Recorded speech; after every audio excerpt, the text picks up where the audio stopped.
gue bingung apa yang mau dibahas dari film ini.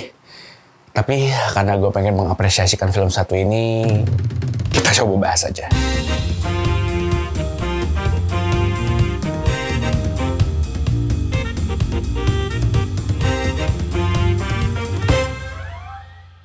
Halo semuanya, selamat datang di channel gue dan selamat datang di jurnal film gue yang lainnya. Dan kali ini gue pengen ngomongin tentang salah satu film yang menurut gue menjadi salah satu film sci-fi all the time ya di dunia. Apalagi ngelihat reaksi orang-orang terhadap film ini hampir positif semua. Dan kali ini gue pengen ngomongin soal film kedua dari series Dune, yaitu film Dune Part 2, yang mana kelihatannya film ini bakal dibikin jadi sebuah trilogi karena memang film ini bisa dibilang sebagai film direct sequel.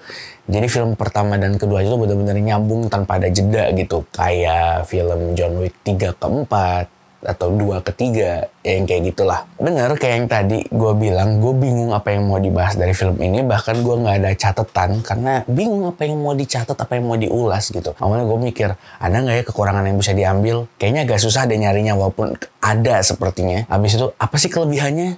Terlalu sulit untuk dicatat gitu. Tapi kita coba bahas pelan-pelan. Menurut gue, apa yang menarik dari film Dune ini, baik di film pertama ataupun kedua, mereka itu berhasil menggambarkan world building intergalaktik yang terkesan sakral. Jadi ya mirip sebenarnya basisnya sama Star Wars dan film-film lainnya.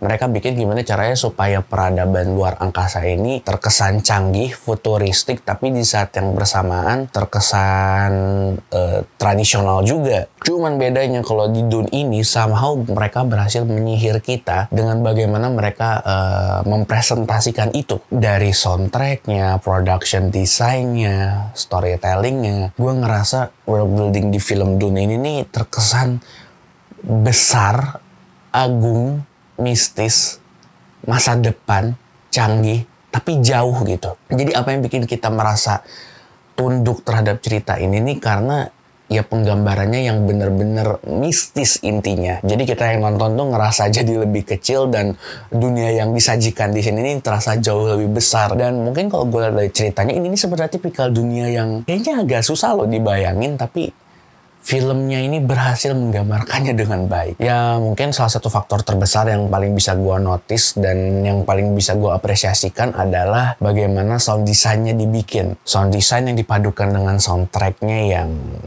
imersif. Jadi sepanjang film itu ya mungkin kalau lu nonton film yang lain, ini kesannya adalah salah satu film yang berisik banget soundtracknya. Tapi soundtracknya itu kerasa efektif sesuai penggunaannya untuk menggambarkan dunia yang besar itu. Mungkin kalian denger gue sekarang ini kesannya muter-muter ngomongnya karena ya itu aja yang bisa gue lihat soal world buildingnya. Pokoknya intinya apa ya? Kerasa merinding dan besar gitu. Oke, abis itu gue pengen coba bahas soal bagaimana fase dan tempo dari kedua film yang udah ada ini. Di film Dune yang pertama gue ngerasa tensinya itu cukup datar ya. Dia naik tapi sangat pelan. Dia naik abis itu turun. Sedangkan di film ini nih kesannya jauh lebih menanjak dan lebih cepat. Walaupun durasinya lebih panjang, ini kurang lebih 3 jam. Tapi gue ngerasa tensinya ini makin kesini makin naik gitu. Karena kan film pertama ini kan fokus ke perkenalan bagaimana world building dan political systemnya dari dunia Dune ini, khususnya kekaisaran imperialnya. Sedangkan kalau di sini nih ya adalah feedback dari film pertamanya. Jadi kalau di film pertama kita udah sempet naik lah tensinya sampai keluarganya si Paul ini dibantai, tapi udahnya agak turun sebenarnya. Sedangkan kalau di film ini nih ya lu bakal naik terus sampai bagaimana film ini berakhir. Selain itu gue juga ngelihat ada dua perbedaan di film pertama dan keduanya, itu tepatnya di bagaimana atmosfer mereka dibangun. Kalau di film pertama itu kan mereka itu lebih memperlihatkan sudut pandang keluarga kerajaan. Jadi kesannya tuh lebih glamour dan lebih futuristik. Sedangkan kalau di film kedua ini karena memang lebih banyak ambil latar di peradaban Fremen, jadi kesannya tuh lebih religius dan juga tradisional. Di film kedua ini gue ngerasa mereka berhasil banget yang ngegambarin sebuah peradaban religius tradisional yang ada di luar angkasa gitu. Jadi kesannya jauh tapi sakral. Apalagi mereka ada ngambil beberapa referensi dari Timur Tengah. Apalagi nama julukan karakter utamanya itu pakai bahasa Arab kan, lisan al-ghaib gitu. Habis itu mereka juga manggil dia Muad'Dib, jadi ya kesannya tuh jadi sakral banget. Tadi kan gue sempat bilang juga kalau misalnya film kedua ini tensinya naik terus. Dan benar, di sini nih banyak momen-momen yang lumayan bikin merinding dan bisa dibilang breathtaking. Kayak salah satunya beberapa adegan yang gue, temen gue, dan juga banyak orang yang gue lihat di sosial media cukup suka, yaitu adegan pas si Paul pertama kali bisa naik cacing besar Alaska gitu. Jadi itu adalah sebuah momen perjuangan yang berhasil digambarkan dengan baik gitu. Kita nggak dikasih lihat si cacing ini secara full body, tapi kita berhasil melihat kalau misalnya ya memang ini adalah cacing yang masif. Dan ketika kita berhasil mengkonquer itu adalah sebuah pencapaian yang sangat hebat. Itu adalah salah satu momen yang ya bisa bikin gue terdiam 1000 bahasa.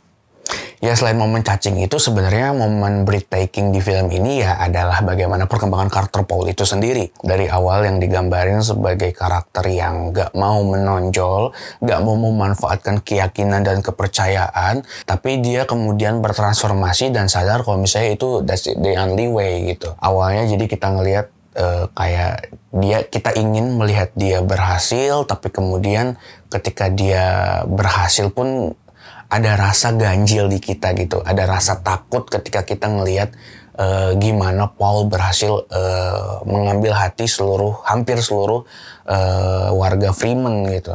Dan gue agak kaget ya ketika melihat si Willy Wonka 1 ini berhasil menggambarkan karakter tersebut dengan sangat baik gitu ya. Ada beberapa momen ketika dia teriak atau yelling gitu ya, gue juga ikut merasa terintimidasi gitu sama bagaimana dia memerintah orang lain. Ya intinya film ini adalah salah satu film yang susah untuk gue bahas karena memang referensi gue nggak banyak, dan kalaupun referensi banyak harusnya ini adalah salah satu paket lengkap yang susah untuk dibedah karena semua unsur yang ada di film ini benar-benar harmonis dan menciptakan sebuah pengalaman menonton yang ya imersif gitu. Bahkan ketika kalian nonton ini di sebuah laptop, asalkan kalian bisa fokus ya imersivitasnya kalian tetap dapet gitu. Kayaknya gitu dulu yang bisa gue bahas. Gimana menurut kalian soal film Dune Part 2 ini? Kalau untuk gue sendiri kan karena biasanya gue gak bisa memberi nilai, tapi kali ini kayaknya bisa-bisa aja sih kalau film ini dikasih nilai sekitar angka 9 gitu ya. Karena bahkan untuk membahas kekurangannya pun, kekurangannya itu justru jadi kelebihan di sini. Yaudah, sampai bertemu di film berikutnya, dan seperti biasa di channel gue, Sebatang Racun.